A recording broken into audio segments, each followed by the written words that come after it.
네, 안녕하세요. 회로를 시뮬레이션을 하는데 아주 최근에 널리 많이 쓰이고 있는 LT 스파이스에 대해서 간단히 사용법을 알아보도록 하겠습니다. 자, LT 스파이스를 우선 설치해야 되니까 LT 스파이스 여기서 사용법이나 다운로드 뭐 이런 것들 아무나 선택해서 들어가 보면 될 것 같아요.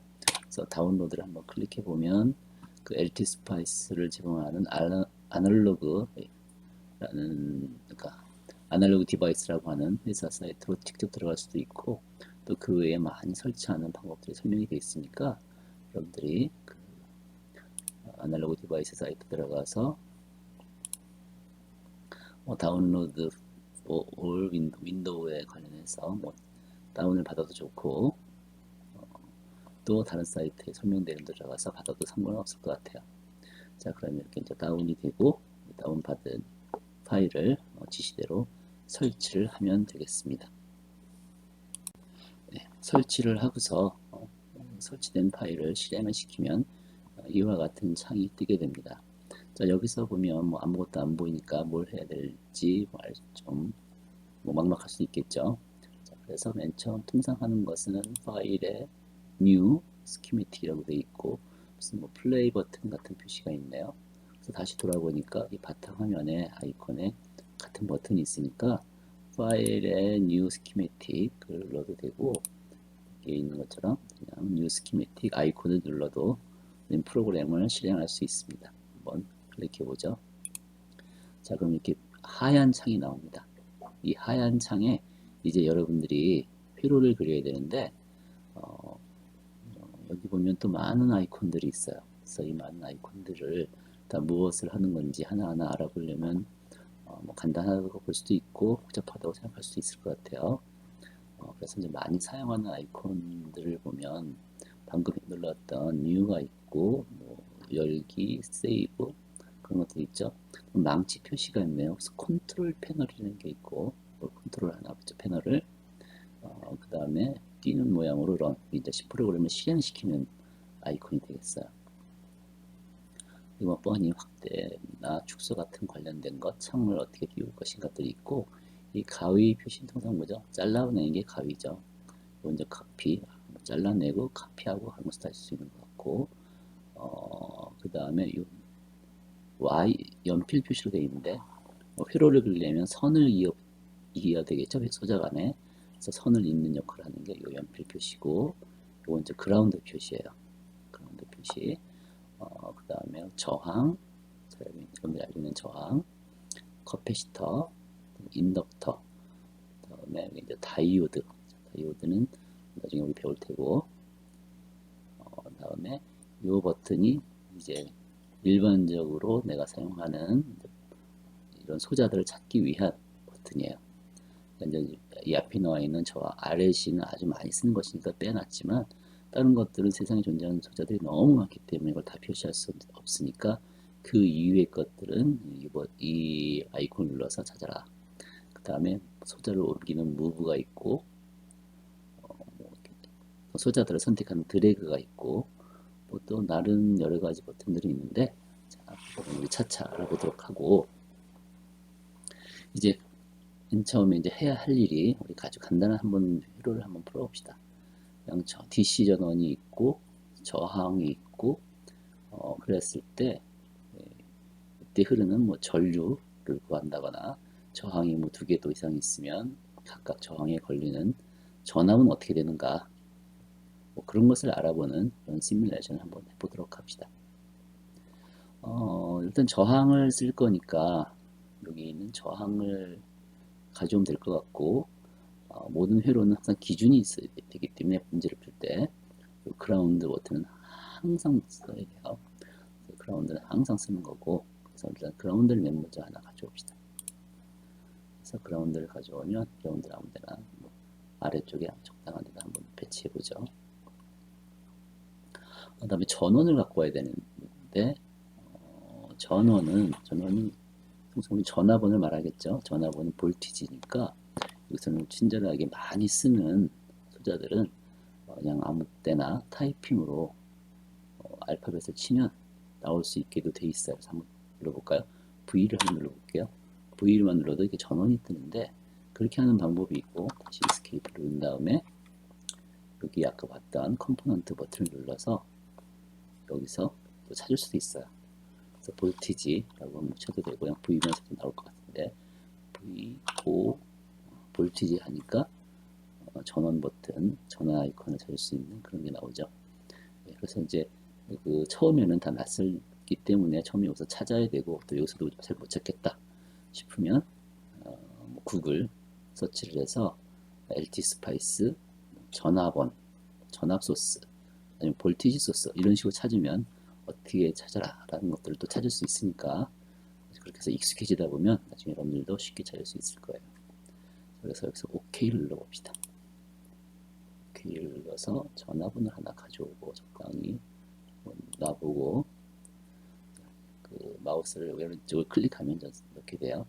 그 다음에 다시 Escape 누르고 여기 레지스터 버튼을 클릭해서 얘를 세로로 넣을 수도 있겠지만 이쪽 가운데쯤에 놔두는 게 좋겠고, 얘를 좀 회전시켜 놓는 게 좋을 것 같은데, 회전시키려면 컨트롤 R, 컨트롤 키를 누른 상태에서 R 버튼을 누르면 소자가 회전을 하게 돼요. 그래서 R 버튼을 누르고 클릭을 하고, 그 다음에 이제 생각할 수 있는 가장 단순한 회로겠죠. 그래서 이런 전압원이 있고 저항이 있고, 그때 회로가 직렬로 연결되었을 때 그때 이 저항에 흐르는 전류를 구해보는 것을 한번 해보도록 합시다. 제일 단순한 문제 한번 해보도록 합시다. 다시 Escape 누르고 아까 선을, 이 회로를 이어줘야 되니까 와이어 버튼을 클릭해 봅시다. 그러면 이 십자 표시가 나오면서 어떻게 이을지를 할 수 있는데, 맨 처음 시작할 때 클릭 한번 해주고 그렇게 라인이 이렇게 쭉 올라오게 돼요. 그 다음에 쭉 올라가는데 내가 좀 꺾어야 되죠. 꺾고 싶은 데서 한번 다시 클릭을 해요. 그럼 이제 꺾이면 다시 꺾어서 새로운 선이 이어지게 되고, 이제 아론 시작하는 데까지 가서 끝내니까 여기서 클릭을 한번 더 합시다. 그럼 이렇게 연결이 되는 거예요. 같은 방법으로 아론 오른쪽에서 클릭해서 뭐 조금 더 가서 이제 내려올까요? 내려와서 다음에 여기 뭐 이 중간쯤으로도 좋겠고, 그라운드가 좋겠고, 볼티 전원 하단으로 가도 되겠지만 조금 아래쪽에 연결해 보도록 합시다. 글씨가 가려지지 않게. 클릭하고 또 이어와서 클릭하고 또 꺾어서 클릭하고. 자, 그러면 이 그라운드가 전원 마이너스 쪽 연결이 되니까 한 번 더 클릭하고 클릭하면 이제 회로가 다 끝난 거예요. 자, 회로는 다 그렸고, 이제 이 전압원이 몇 볼트인지 저항이 몇 ohm인지 뭐 그런 걸 지정해야 문제를 풀 수 있겠죠. 자, 그래서 네, 그러면은 Escape 다시 누르고서 마우스를 옮기면 이렇게 손가락 손 표시가 나오고, 그때 왼쪽이 아니라 오른쪽 키를 눌러요. 오른쪽 마우스 버튼을 클릭하면 여러분들이 그 값을 바꿀 수 있어요. 생각하기 쉽게 몇 볼트 할까요? 많이 쓴 게 5볼트니까 5볼트를 할까요? 자, 5볼트를 합시다. 여기서는 시리즈 레지스턴스라고 하는 건 이 전원의 내부 저항을 말하는 거라, 우리 이상적인 문제를 풀 때는 이건 무시하고 하면 될 것 같아요. 밑에 이제 어드밴스 버튼이 있는데, 이 버튼은 뭐냐면 지금은 직류 전원이지만 이것은 뭐 펄스라든가 사인파라든가 뭐 이렇게 전원 모양을 바꾸고 싶을 때 어드밴스를 누르면 되는데, 그거는 더 많이 해보고 나서 해보도록 합시다. 그럼 이제 5V다 라고 밑에 표시가 되고, 저항도 바꿔봅시다. 여기서 클릭을 해서 왼쪽 클릭을 하랬죠. 왼쪽 클릭을 하게 되면 이제 저항 얼마인지 여기다 써주면 돼요. 계산하기 쉽게 우리는 여기다가 10ohm 정도로 할까요? 10ohm이라고 하면 우리 생각할 수 있죠. 전류가 얼마가 그게 되죠? R 전류는 I분의 R분의 V니까 R이 10이고 전압이 보면 0.5A가 흐를 것이다. 우리는 미리 좀 답을 알고 있는데, 한번 해봅시다. 자, 이렇게 하면 이제 회로는 다 끝난 거예요. 그 다음에 이제 런을 시키면 되는데, 이제 얘한테 먼저 우리가 좀 지정을 해줘야 될 게, 과연 이 문제를 어느 정도 범위로 뭐 해상도라든가 뭐 시간 간격이라든가 등등을 얼마로 풀 것인가 그런 조건들이 이제 필요하게 될 때 넣어줘야 되는데 자 한번 클릭을 한번 해봅시다. 어떻게 되나 런을 시켜봅시다. 했더니 Edit Simulation Command라고 하는 창이 뜨면서 Edit Simulation Command가 있는 건가요? 자, 이 메뉴 어딘가 있겠죠? 그러면 뭐 Simulate의 요 밑에 있는 거네요. Edit Simulation Command, CMD command. 자, 이걸 한번 세팅을 해주면 그런 창이 안 뜨지만 현재 세팅한 적이 없기 때문에 이 창이 뜨는 거예요. 사실 이렇게 메뉴에서 클릭해도 되고 맨 처음에 런을 누르면 저절로 그 창이 뜨고 같은 창이 떴죠. 지금 내가 하려는 게 뭐냐면 지금 런을 시키면 과연 여기에 전류가 얼마나 흐르나, 좀 저항의 전류가 얼마나 흐르나를 보고 싶은 거예요. 근데 무슨 메뉴가 많이 있네. 그래서 트랜지언트 AC 언어에서 교류를 분석한다는데 우리는 교류 안 하고 직류니까 아닌 것 같고 스윕이라는 건 DC 값을 바꿔가면서 하겠다는 거예요. 아직 그런 것까지 할 거 아니고 노이즈 트랜스폼을 여러 가지 메뉴가 나오는데 맨 앞에 있는 트랜지언트 이거 하면 되겠어요. 그래서 이제 스탑 타임 얼마나 풀 거냐. 사실 DC이기 때문에 시간을 얼마나 풀지는 뭐 전혀 안 중요해요. 그래서 그냥 뭐 얼마 할까요? 0.1초 할까요? 0.1초로 하든 뭐 0.07로 하든 1초로 하든 결과는 다 똑같을 거예요. DC이기 때문에. 그래서 또 이걸 하나 정해주면 되고 그다음 맥시멈 타임 스텝이라는 게 있는데 자, 이건 좀 변동이 있을 때 의미가 있는데 지금 변동이 없을 거니까 큰 중요하진 않지만 과연 최대로 풀 때 얼마나 좁은 간격으로 풀 거냐 그런 것 같은 거예요. 그래서 이건 굉장히 작은 통상 작은 간격으로 0.001이면 1ms가 되죠. 0.001 이렇게 하면 시뮬라 쓰고 쓰니까 10 마이크로세컨마다 한 번씩 풀겠다.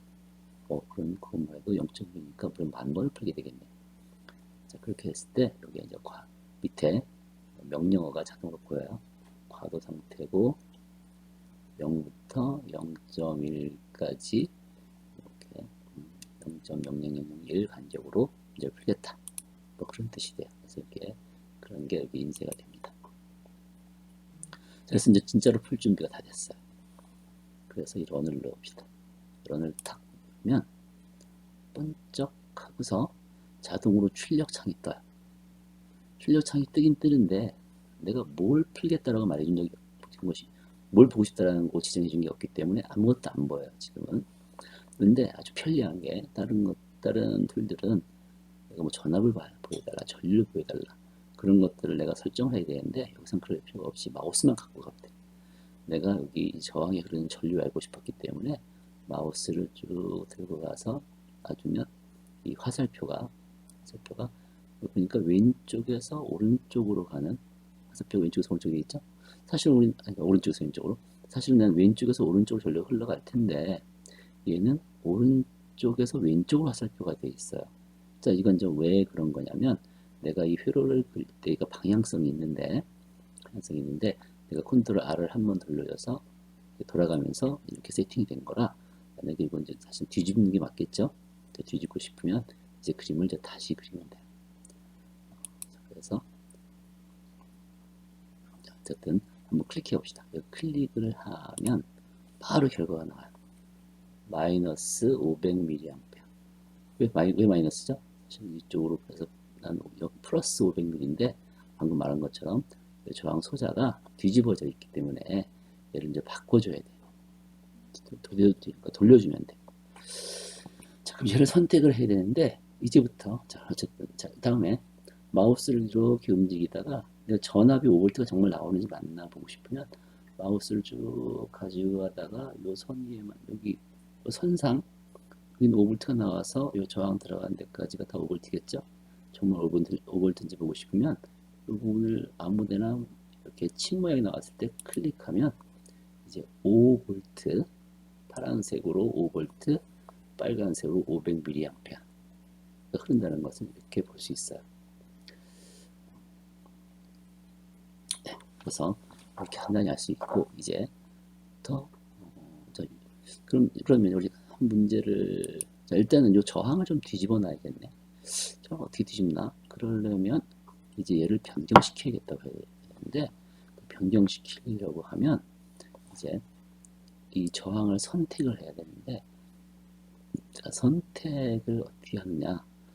이제부터 이제 이게 문제예요. 그래서 이걸 여기서 내가 이제 알아야 될 중요한 키들을 좀 알아보도록 합시다. 그래서 여기서 보면 툴이 있고, 툴 밑에 컨트롤 패널이라는 게 있어요. 여기 망치 뭐 이거랑 같은 거네요. 컨트롤 패널을 클릭하면 여기에 그, 이 드래프트 옵션이라고 하는 메뉴가 있어요. 여기를 클릭하면은 여기에 핫키라고 하는 게 있어요. 핫키즈. 여기 이제 단축키를 말하는 거죠. 단축키를 보면 여기에 이 많은 기능들이 이렇게 있고, 그 기능들마다 이렇게 단축키들이 대응이 돼 있어요.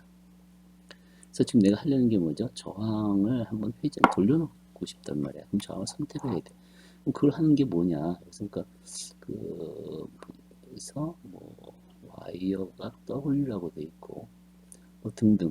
자, 이런 것들이 써 있는데 이제 여러분들이 이런 것들을 다 원하는 대로 바꿀 수가 있어요. 지금 여기서는 내가 몇 가지가 그래서 뭐 W나 E, M 이런 것들이 설정되어 있는 건 내가 좀 바꾼 거예요. 여러분들이 이거 바꾸고 싶다. 그러면 여기다 선택을 해서 내가 선택을 하면 색깔 바뀌죠.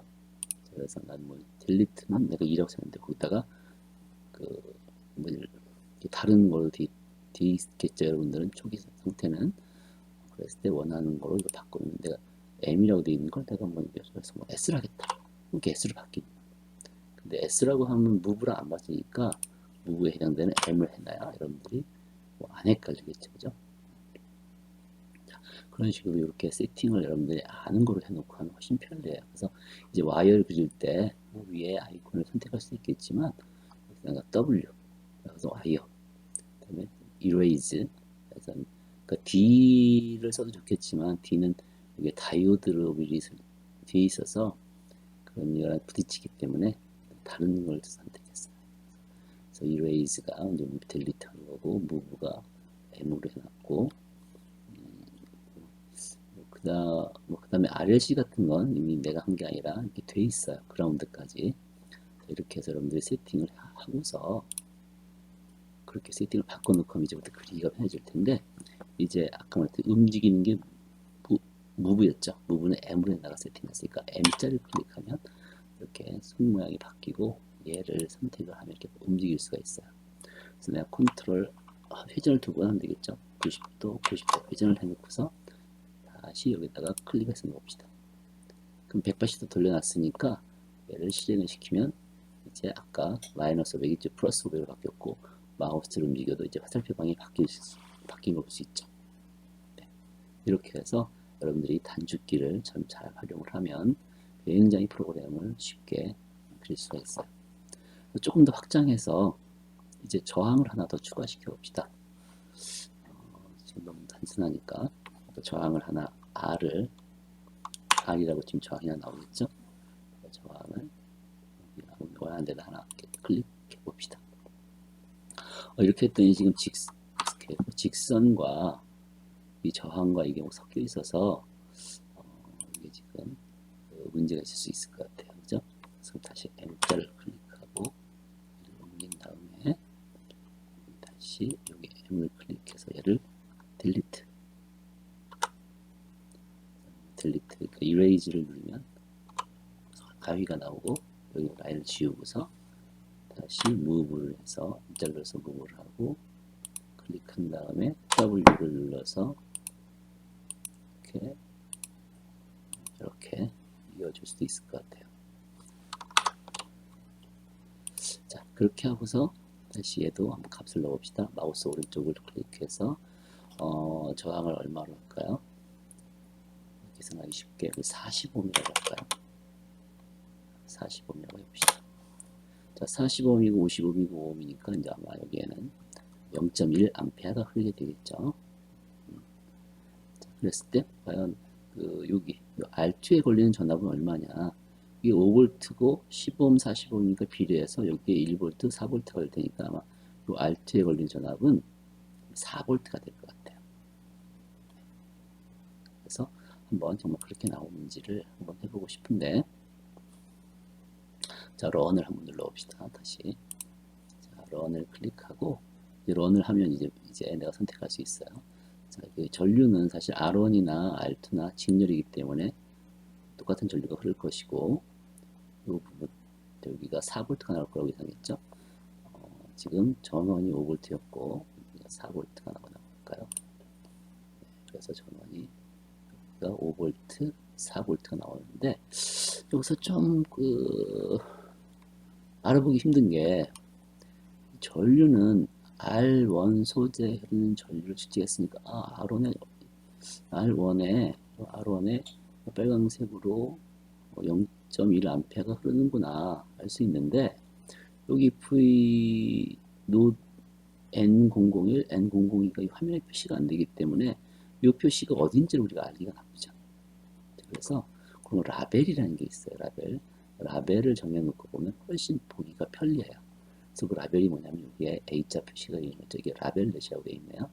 얘를 클릭해서 내가 원하는 위치 노드의 이름을 화면에 표시하게 할 수 있어요. 회로상에. 여기는 V소스니까 VS라고 해볼까요? 오케이.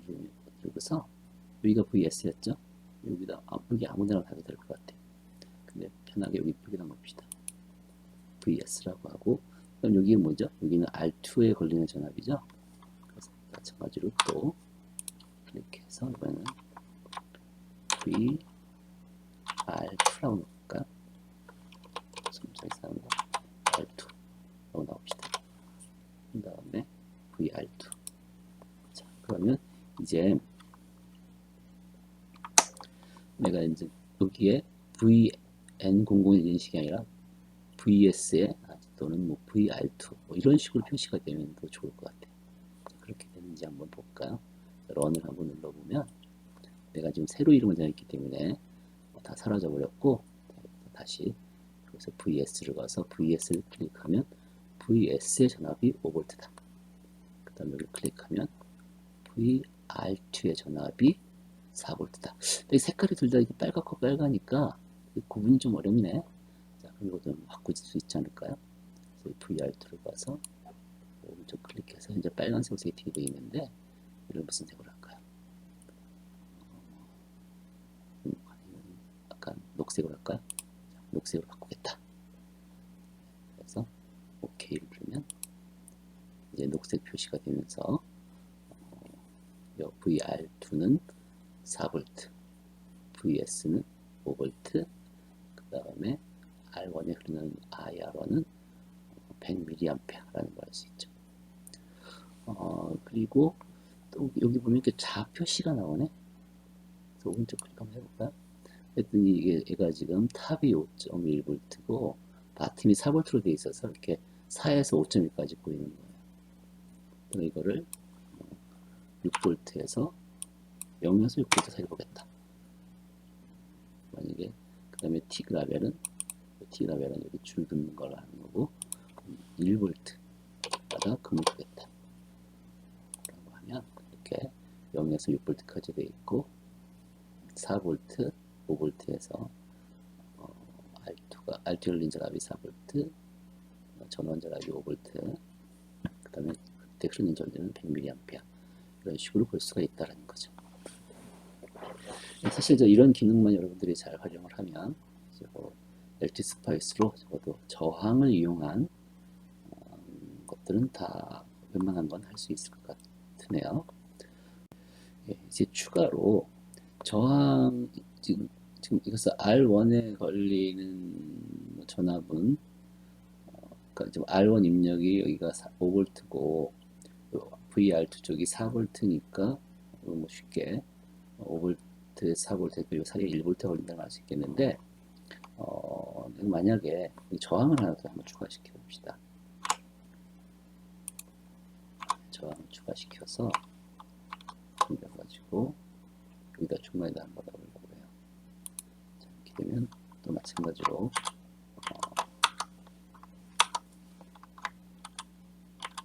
이 겹쳐지니까 이 무브를 이거를 없애버리고 무브를 해서 이런 상태를 만들어 놓고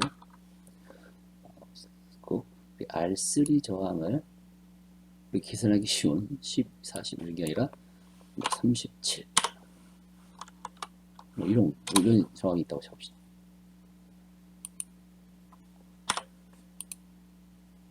자, 이런 식의 저항이 있으면 이제 과연 VR2에 걸리는 전압이 얼마인지를 손으로 암산으로 계산하기가 좀 난감하겠네요. 자, 그랬을 때 그러면 내가 뭐 R3에 걸리는 전압은 어떻게 계산되죠? 뭐 전체 5 곱하기 10 더하기 40 더하기 37이니까 87분의 37 이렇게 계산할 수도 있겠지만 뭐 쉬운 방법은 물론 한번 봅시다. 자, 이제 런을 시켜서 풀고 그 다음에 봤더니 VR2에 걸리는 전압이 쉽게 나오고 여기 이제 VR3도 하나 라벨을 하나 넣으면 좋겠네. VR3 볼까요? VR3를 여기다 포인트를 잡읍시다. 그렇게 포인트를 잡으면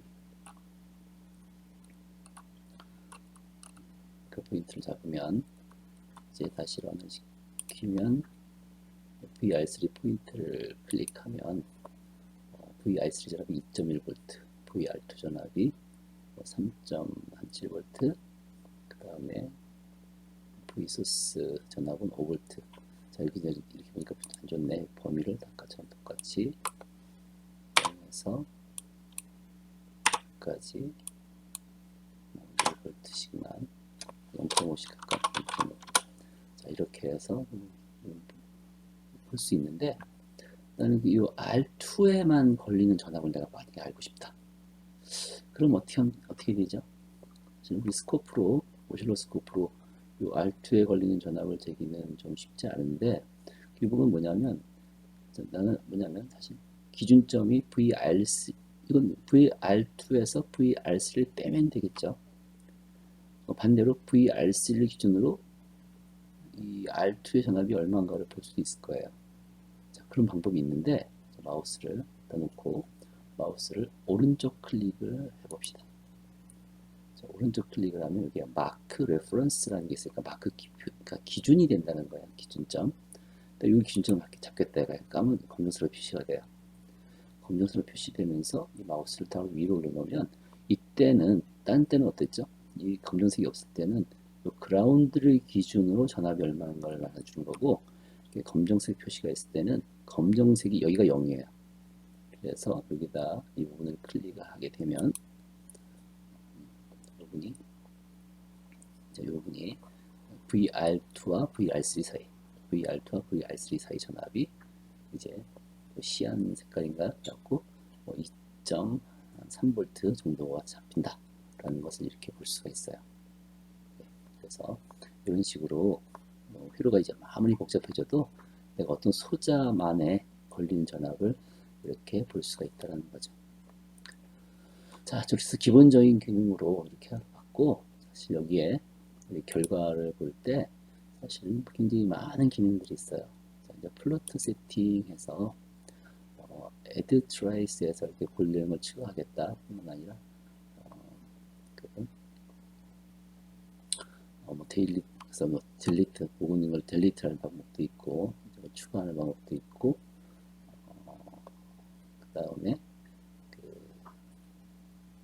툴 같은 데서 여러 가지 세팅을 바꿀 수도 있고 그래서 여러분들이 이렇게 심지어 FFT 아직 안 배웠죠? 그런 기능도 있고 많은 기능들이 있기 때문에 여러분들이 이거를 하나하나 이게 다 뭐 하는 창인가 그런 걸 좀 확인해 보면서 보면 굉장히 많은 기능을 여러분들이 확인할 수 있을 거예요. 그래서 이런 기능을 여러분들이 한번 많이 확인해보고 또 사실 유튜브나 다른 그러니까 유튜브나 다시 구글 그런 데서 이런 기능이 뭔지 찾아보면 또 자세히 설명되어 있는 그런 기능들이 더 자료들이 많이 나와 있으니까 여러분들이 그걸 더 활용을 해서 잘 활용할 수 있는 그런 분들이 되길 바랍니다.